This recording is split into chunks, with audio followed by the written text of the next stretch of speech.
오늘 아침 뉴스 연구소. 오늘 아침 뉴스의 맥을 짚어드리는 시간 뉴스연구소. 오늘도 두 분의 연구위원 함께합니다. CBS 김광일 기자, 뉴스톱 김준일 대표, 어서 오십시오. 안녕하세요. 첫 뉴스 어디로 갈까요? 연말 특별 사면 윤곽. 예, 특사 윤곽이 드러나고 있어요. 일단 이명박 전 대통령 사면은 뭐 거의 확정적 맞습니까? 네, 결론부터 말씀드리면 뭐 그렇다고 볼 수 있습니다. 크리스마스 사면, 연말 사면, 신년 사면 뭐 등등 다양한 이름으로 보도가 나오고 있는데 예. 보도에서 관측되고 있는 내용이랑 저희가 취재한 거랑 비슷하거든요. 네. 일단 MB는 사면하는 거 맞대요. 지금 집에 나와 있잖아요. 근데 그렇죠. 건강상의 이유로 뭐 형 집행정지가 인용이 된 건데 이게 이달 28일이면 만료여서 연장 심사가 따로 필요하거든요. 예. 근데 그 직전에 사면을 하면 굳이 연장을 안 해도 되잖아요. 그렇죠. 그럼 이제 법원을 안 가도 되고 때문에 그 시점에 맞춰서 전날인 27일 국무회의에서 사면을 의결할 가능성이 높은 상황입니다. 예. 근데 27일 국무회의가 국무총리 주재로 준비가 되고 있다는 점이 사면의 근거를 더한다 이렇게 보도가 되고 있더라고요. 국무총리 주재라는 게 왜 근거가 돼요? 이것만 들어서 무슨 말인지 좀 어려울 수 있는데 네. 사면의 경우에는 대통령이 직접 하기에는 부담이 있거든요. 그러니까 특히 그 본인이 잡아넣었잖아요. 옛날에 그렇죠. MB를. 그래서 전면에 서기에 좀 곤란할 수 있는데 총리가 주재한다고 하니까 가능성이 높아졌다 이렇게 말을 하고 있는 겁니다. 그래서 네. 자, MB 사면 얘기가 나오면은 옛날부터 세트로 같이 묶여서 얘기되는 사람이 김경수 전 지사 아닙니까? 예. 근데 김경수 전 지사는 그냥 만기 출소가 내년 5월이에요. 네. 그래서 그냥 사면만 되는 게 뭐 그렇게 큰 의미가 있겠느냐? 복권까지 돼야 된다. 피선거권도 회복되느냐 안 되느냐가 중요하다. 그 얘기를 계속했었는데 네. 어떻게 될 것 같습니까? 그러니까 피선거권을 허락해서 정치적 재등판의 가능성을 좀 열어주냐, 기회를 열어주냐 이게 관심인데 뭐 한다 안 한다 관측이 좀 분분했어요. 근데 네. 알아보니 이거는 아직 결정이 안 났다고 합니다. 아, 미정이다. 예, 그러니까 한 2주 동안 상황을 지켜본다고 하고 그동안 아마 뭐 정부적인 판단이 같이 따라올 것 같아요. 이게 이 김경수 전 지사 복권까지 하게 되면 야권을 한번 흔들게 될 텐데 그게 정권 입장에서 도움이 될지 안 될지 요걸 아마 따져볼 것 같습니다. 이제 복권을 해서 시켜줘서 그것이 이제 뭐 야권을 흔드는 전략적인 게 있다면, 정무적인 게 있다면 그게 지금이 낫겠느냐 아니면 선거 직전이 낫겠느냐 또 이런 그렇죠. 이야기도 지금 같이 나오고 있고요. 김준일 대표.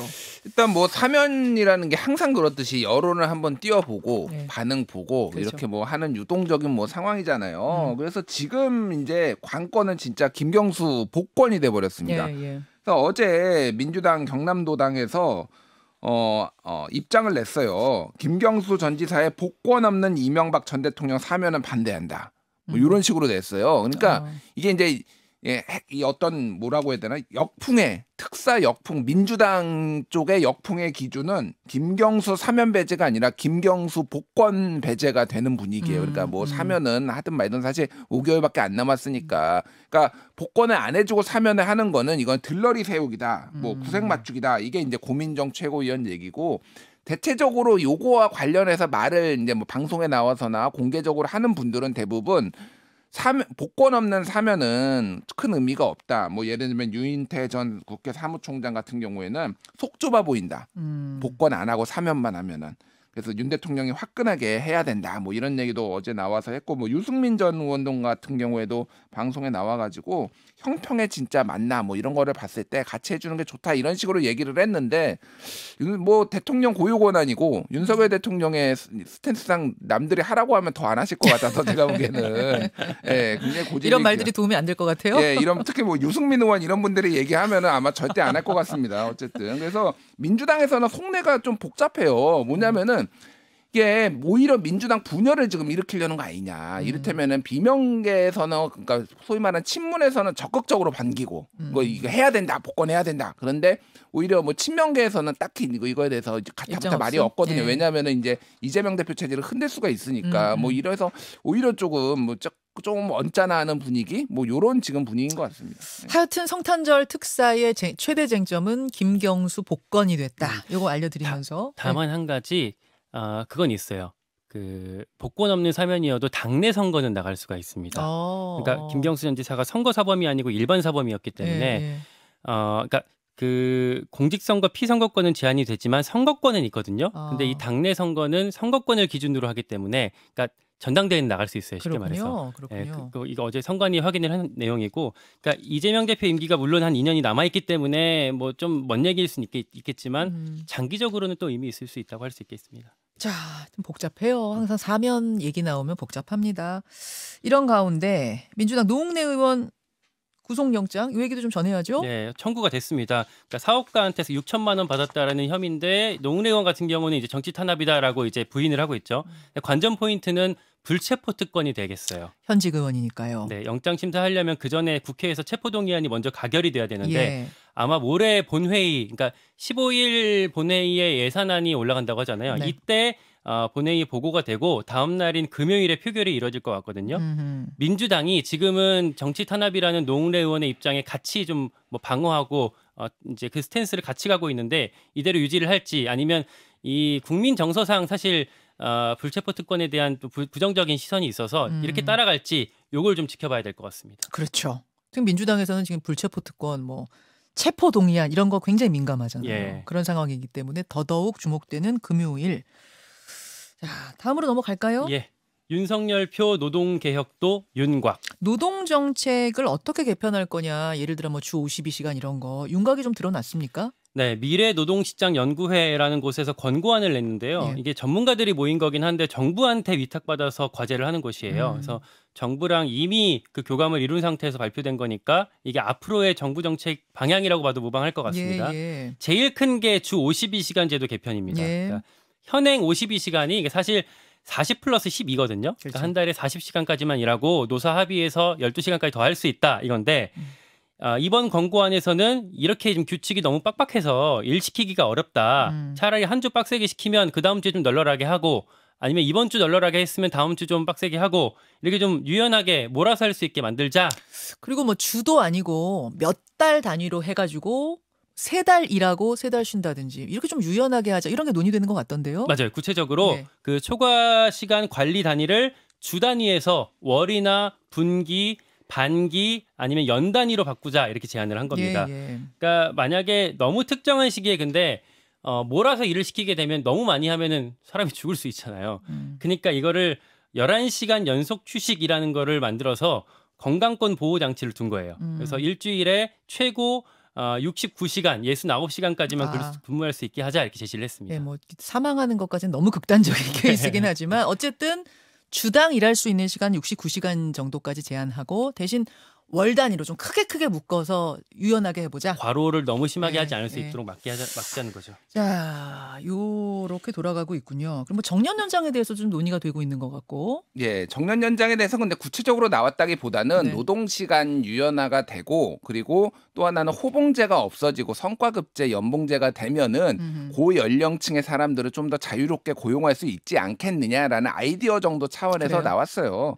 그래서 저는 지난주에 제가 좀 관심 있게 눈에 확 들어온 기사가 하나 있었습니다. 뭔가요? 삼성전자가 주 3일제 휴일 주 3일제를 도입한다라는 기사가 한국경제신문이 보도를 했어요. 그게 주 뭐냐면 3일제인데 그걸 금토일 일하는 거라면서요. 예, 금토일에 12시간씩 일해서 하루에 36시간 일하는 거를 도입을 한다라는데 삼성전자에서는 사실이 아니다라고 이제 뭐 하기는 했어요. 공식적으로는. 오보래요? 뭐 오보라고 일단은 얘기는 삼성 했는데 얘기는? 그런 다양한 아이디어 차원에서 뭐 이렇게 나온 거지 그게 이제 확정된 건 아닌데 근데 이를테면 주 3일제를 도입을 뭐 주 4일제를 넘어서 할 정도로 삼성전자 같은 데서는 뭐 이렇게 고생산, 뭐 고부가 가치 뭐 이런 데서는 가능한데 그러니까 이거를 만약에 바꿨을 때 누구한테 주로 이제 이게 부하가 걸리겠느냐라는 거죠. 아까 전에 뭐 과로로 죽는 거에 대해서 너무 극단적이라고 말씀하셨지만은 통계상으로 한국에서는 500명씩 지금 과로로 죽거든요. 과로로 매년 하루에? 예. 하루에? 아니 매년. 매년. 1년에 매년. 500명씩 죽습니다. 예. 그래서 지금 우리나라의 이제 한국 노동 시간은 1년에 1915시간인데 독일은 1349시간, 프랑스는 1490시간이에요. 그래서 뭐 정부나 뭐 이런 뭐 재계에서 얘기하는 거는 독일이나 프랑스처럼 유연근무제 해야 되는 건데 이들 나라보다 우리나라가 300시간, 400시간을 더 일하니까 지금 유연근무제가 안 되는 거예요. 그러면은 이 상황에서 더 노동 시간을 지금 이렇게 늘리거나 이런 것들이 가능하느냐. 말이 11시간 휴무지, 그러니까 휴식을 강제적으로 보장을 한다라고 얘기를 하잖아요. 네. 밤 10시에 퇴근해가지고 다음날 아침 9시까지 출근해야 됩니다. 11시간 휴무라고 하는 게 결국은. 그러니까 예. 이 상한선은 반드시 있어야 된다는 말씀이에요. 예. 그러니까 이거에 이제 문제점이 여러 가지가 있고 물론 장점도 있죠. 예를 들면은 여름철에 뭐 아이스크림 뭐 공장 이런 데는 여름철에 집중적으로 더 일을 해야 되는데 지금 이를테면은 한 주 단위로 묶여 있는 이런 식으로는 안 되는 뭐 이런 공감들도 있기는 하지만은 네. 근본적으로 노동 시간을 줄이는 이런 방식에 대해서 고민하지 않고 그리고 또 하나는 이 지금 방안 자체에 12명이 지금 들어가서 만들었는데 다 교수라는 거예요. 노동계에서는 한 명도 안 들어갔다는 겁니다. 그러니까 이런 거에 대해서 어제 그래서 민주노총, 한국노총 다 좀 반대하는 성명을 직접 냈어요. 그래서 이런 부분이 정부가 일방적으로 밀어붙이는 게 아니라 좀 같이 모여가지고 네. 할 수 있는 이렇게 좀 생산적인 방식으로 좀 가야 되지 않을까 그렇게 보여집니다. 사실 근데 52시간 줄일 때 제일 논란이 됐던 게 뭐냐면 시간이 줄면서 임금이 유지가 돼야 되는데 사실은 시간 줄면서 임금이 같이 깎여버리는 구조기 때문에 저는 차라리 야근 더 할래요. 야근 수당 없애면 제 임금 엄청 줄어들어요. 이런 노동자들의 하소연도 굉장히 많았거든요. 그래서 이런 것 저런 것을 다 반영해서 이번 기회에 보완할 걸 보완하고 좀 장기적으로 지속할 수 있는 이런 구조가 나왔으면 좋겠다. 그러니까 그런 걸 노동자들이랑도 충분히 상의를 해줬으면 좋았을 텐데 그래서 별도의 간담회를 하겠다라고 약속을 했었거든요. 예. 근데 지금까지 그 간담회는 이루어지지 않았다고 합니다. 저희가요. 이쪽은 한번 인터뷰로도 준비를 해볼게요. 요 연구하고 계시는 분들하고 인터뷰로 조금 더 깊이 있게 얘기를 해볼 수 있었으면 좋겠습니다. 하나만 더 보죠. 전기요금 또 오를까? 올해만 3번 올렸는데 또 오를 수도 있어요? 네, 이게 원인이 뭐 일단 러시아 우크라이나 전쟁 때문에 가스값 올랐던 게 가장 큰 원인이긴 한데 예. 최근의 쟁점은 한전, 그러니까 한국전력의 적자 문제입니다. 그러니까 올해 적자가 한 30조 원 정도로 예상이 되고 있어요. 그거 막으려고 지금 채권을 올해만 23조 원어치를 발행했거든요. 예전에 레고랜드 사태 나왔을 때 제가 뭐 한전채가 대규모 발행돼서 회사채를 뭐 다 빨아들이고 있다 이렇게 말씀드리기도 했었는데 어쨌든 채권을 너무 많이 찍은 상황이고 그게 현행법 위반까지 됐습니다. 그러니까 법상 한전이 자본금 플러스 적립금의 2배까지만 채권을 발행할 수가 있거든요. 근데 그거 이미 넘었고 그래서 이거를 충분히 찍을 수 있게 하자, 이걸 법적으로 좀 보호하자라고 정부가 법 개정을 추진을 했었는데 네. 그게 지난주 목요일에 국회 본회의에서 그 개정법이 부결이 됐습니다. 부결이 됐죠. 야당에서 이탈표가 많이 나왔고 황당하게 여당에서도 본회의에 불참한 사람이 많았어요. 네네. 한 100명, 한 50명밖에 절반밖에 참여를 안 한 상황이 됐고요. 이 상태로라면 한전이 그 돈을 마련하기 위해서 결국 전기요금을 인상할 수밖에 없게 된 상황이고 예. 산술적으로는 올해 올랐던 인상분의 3배에 달하는 수준까지 오를 수 있다라는 상황 그 얘기들이 나오고 다만 국회가 이번 임시국회에서 다시 개정안을 처리한다라고 해서 지켜봐야 될 것 같습니다. 그래요. 김준일 대표 주목해볼 부분은요? 뭐 이게 지금 뭐 지난 8일에 이 법을 한전법 개정안이 부결이 됐는데 네. 그러니까 여당에서는 이거를 그날 국회에 잘 참여를 안 했고요. 야당에서는 전체적으로 반대표가 많았습니다. 야당에서 반대표를 많이 던진 이유 민주당에서는 이거 언발의 오줌 누기다. 이걸로는 안 된다. 그러니까 어차피 한전채 발행해봤자 이거 다 빚이고 채권 시장만 지금 교란한다. 한전채가 막 나오니까 다른 채권이 다 안 팔려버리는 지금 뭐 채권 시장 문제가 있었잖아요. 채권 금리 급등하고. 그러니까 아예 요금을 올리라는 거예요. 그런 차원에서 이거를 이제 부결을 시켰던 거거든요. 지금 근데 말씀하셨다시피 지금 이거 요금을 올리는 게 그러니까 어느 정도까지 올려야 되느냐. 그러니까 급등이에요. 그러니까 지금 물가에 상당히 영향을 줄 수밖에 없고 있고 그래서 여당에서는 이게 또 탈원전 문재인 정부의 탈원전 때문에 또 뭐 올랐다 그런데 그거는 뭐 사실에 부합하지 않고요. 왜냐하면은 탈원전으로 뭐 없어진 게 이제 고리 1호기 뭐 월성 1호기 정도인데 그거는 전력 시장에 그 분석까지 했는데 뭐 1.5원 정도 영향을 줬다고 합니다. 전체적으로 뭐가 그러니까 그거 자체는 이제 큰 의미는 없고 다만 이제 이거를 풀 방법은 지금 에너지 가격이 급등을 했다라는 거거든요. LNG 가격은 5년 만에 8배가 뛰었어요. 그러니까 이런 부분들을 근본적으로 해결하지 않는 이상 지금 이 문제는 굉장히 국가에 큰 부담이 될 것으로 보입니다. 참 복잡하네요. 목요일 본회의가 야당은 반대하게 된 논리라도 있는데 여당에서는 거의 뭐 개인 사유로 안 오고 그냥 뭐 당권 주자들 윤핵관들 다 안 나왔는데 뭐 불참한 이유가 없어요. 그래서 혼나야 될 것 같습니다. 여기까지 수고하셨습니다. 감사합니다. 고맙습니다. 김현정의 뉴스쇼는 시청자 여러분의 참여를 기다립니다. 구독과 좋아요, 댓글 잊지 않으셨죠? 알림 설정을 해두시면 평일 아침 7시 20분 실시간 라이브도 참여하실 수 있습니다.